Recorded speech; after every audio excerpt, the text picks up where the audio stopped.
ঢাকার রাস্তায় আমরা দেখি লক্কর ঝক্কর যে বাসটা, সেরকম একটি বাস থেকে আবাহনীর খেলোয়াড়রা নামছে। একটা দেশের সর্বোচ্চ লেভেলের ক্লাব, যাদের ইতিহাস আছে, ঐতিহ্য আছে, টাকা পয়সা আছে, তারা একটা বাস থেকে নামছে।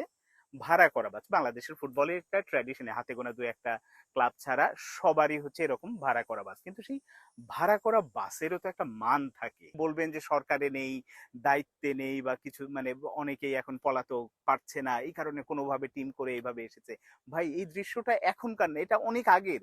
যদি একটা টিমের, আবাহনীর কখনো বাস ছিল এর আগে? কখনোই ছিল না। সেই দরবেশ সালমান এফ রহমান বলেন, কাজী নাবিলের ফ্যামিলি বলেন, মানে নাবিলরা যে ভাই ব্রাদার বিভিন্ন মিলে ক্লাবটার উপরে ভর করে সরকারের কাছ থেকে, বিগত সরকারের কাছ থেকে হাজার হাজার কোটি টাকা তারা কামিয়েছে।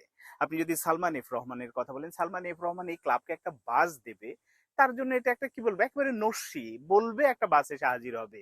কাজী নাবিলরা বলবে একটা বাস এসে হাজির হবে, কিন্তু তারা করেন।